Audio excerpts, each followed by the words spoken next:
Very nice, Sonali. Welcome. We will begin the actual book publication ceremony. I request Sonali to please do the honors.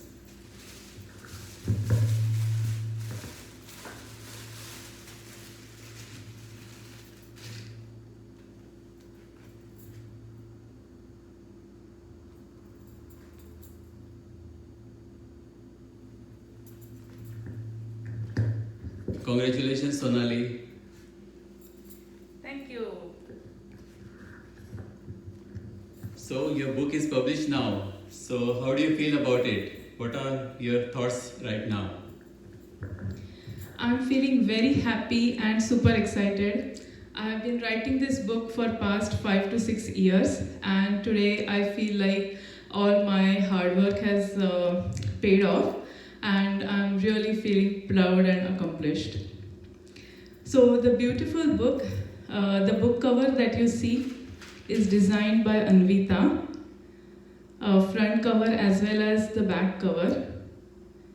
And also today she is handling all the technical support for this ceremony. So about the book, Bharatanatyam Glory of India, in the center you see the picture of sculpture of Shiva.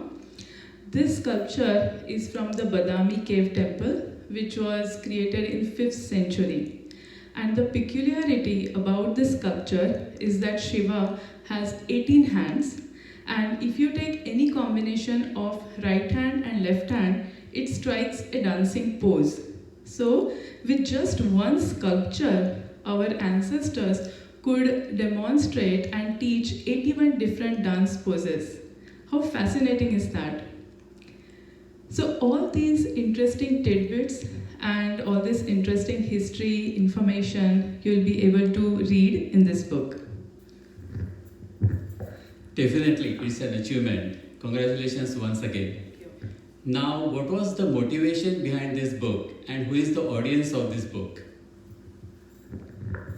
When I started learning Bharatanatyam and when I started giving the theory exams for Gandharva Mahavidyalaya, I couldn't find a single comprehensive book that would contain the syllabus from the beginner level, which is Prarambhik, and the 7th level, which is Visharad or the graduation level.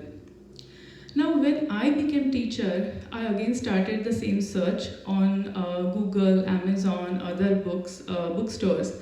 But again, I could not find any book which has all these levels of syllabus. So that's when I thought of writing this book for all the dance students.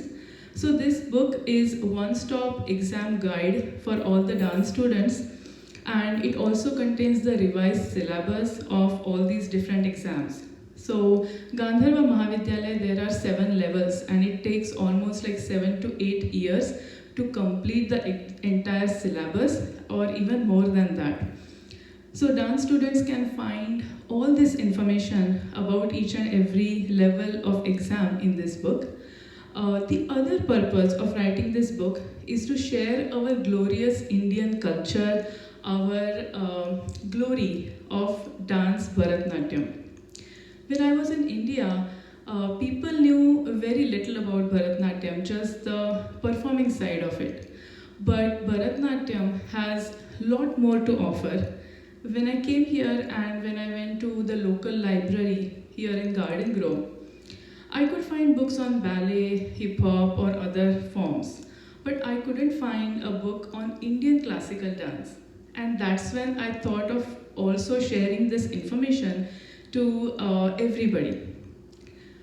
So when our ancestors created this dance, this was not just for a mere entertainment. They thought about Bharatanatyam as a holistic lifestyle. It offered different fields knowledge. So there is a temple architecture, there is a glorious history. Also, it talks and considers our anatomy, human anatomy. It has a connection with yoga, fashion designing, in designing all this beautiful costume and jewelry. So all these different fields have a base in Bharatanatyam. It has a scientific base. So all this information I wanted to share with everybody. So that is also another motivation. So this book is not only for the dance students, for all the curious audiences like you. I'm definitely sure that you will find something interesting of your liking in this book as well. I'm sure Bharatanatyam students are going to love this book. Now, can you tell us about some of the topics that you have covered in this book? Bharatanatyam Glory of India, this book has 250 pages and it is divided into 12 different chapters. The first chapter is the history of Bharatanatyam. So it has a very interesting story about how the dance was originated. So it was said that Brahma, Lord Brahma himself, created a fifth Veda that's called as Natya Veda. And the purpose of this Veda was to give or teach moral values to common people who do not understand the other four Vedas. And that too in the form of entertainment. So that was the main motive, and that's how Bharatanatyam was originated through the first publication or production of this Natya Veda. Then Lord Shiva taught this dance to Bharata Muni and his other disciples. That's how this dance came from heaven to earth. On earth, Devdasis, so they were everywhere in all the temples from Kashmir to Kanyakumari and east to west. So these Devdasis kept the dance alive for multiple generations. Bharatanatyam had a golden period during the Chola, Chalukyas and even Maratha dynasty. Sarfoji Raje Bhosle, he was a descendant of Shivaji Maharaj. And all these glorious and royal kingdoms and these great kings, they gave royal treatment to Bharatanatyam dancers and also all the musicians. So that's how the dance came alive from all these different generations or eras.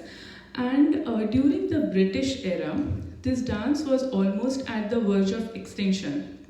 So that time, the pioneers like Rukmini Devi Arundel and E. Krishna Iyer, they revived this dance. And that's the reason we can learn and have Bharatanatyam today with us. So you will get to know more about these legendary gurus and their stories and how they find Bharatanatyam. So all these things also you will find in this book. The other thing is, when we go for a Bharatanatyam performance, we see the dancer wearing beautiful Kanchivaram sari.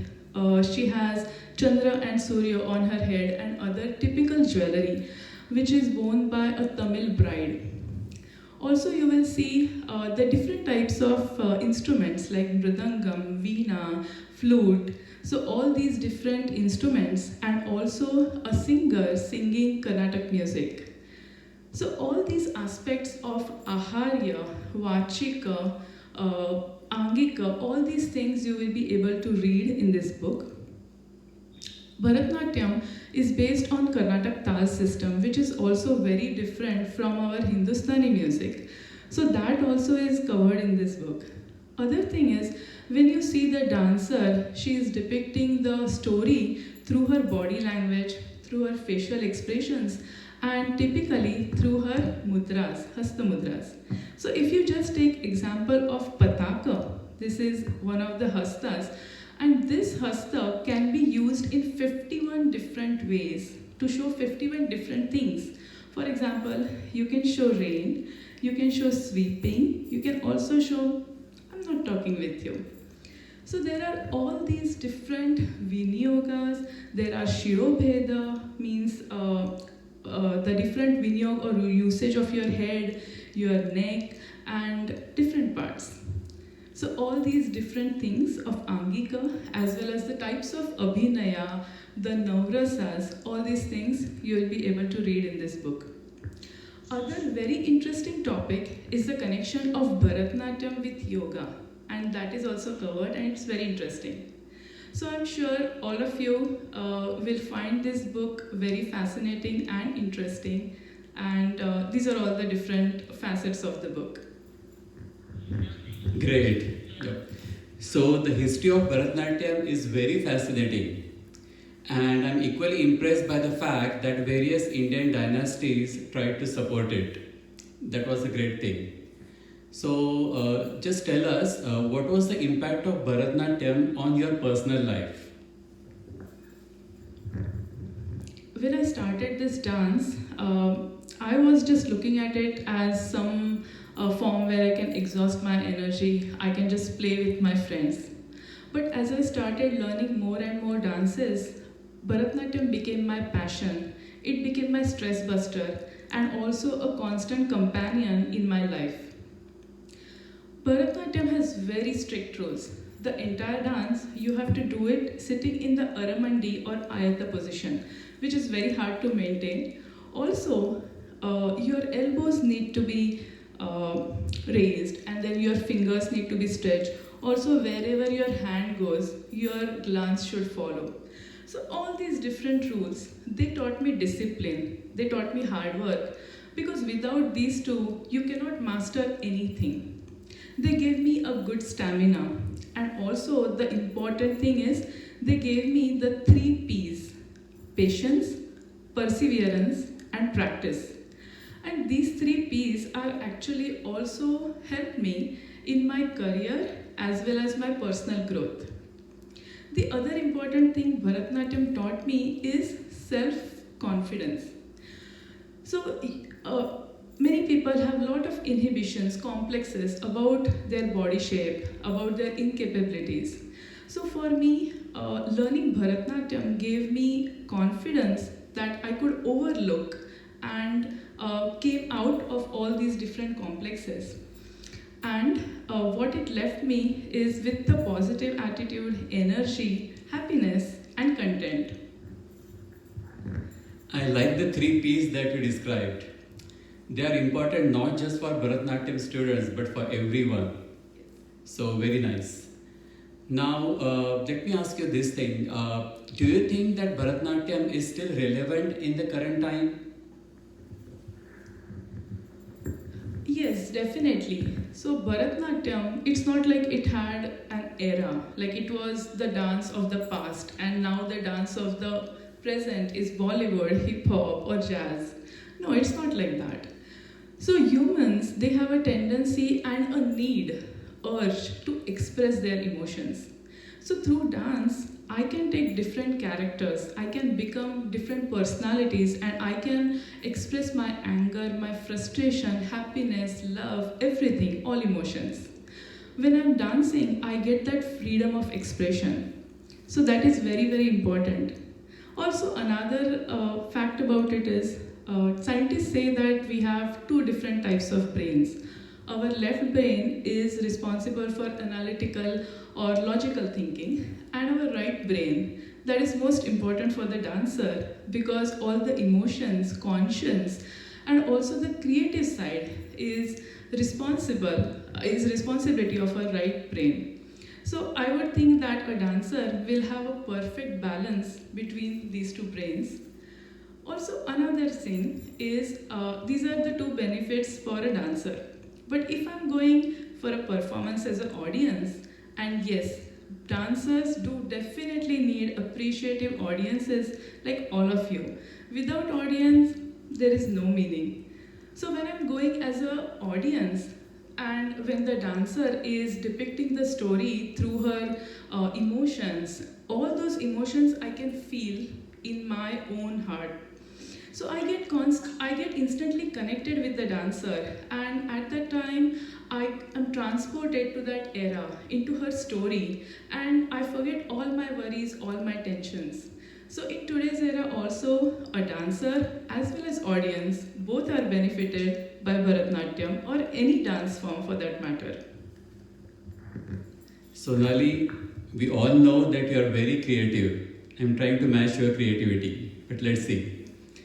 So, to get the relevance of Bharatanatyam in current time, let's watch a dance from Chandramukhi movie on one of the songs from that movie.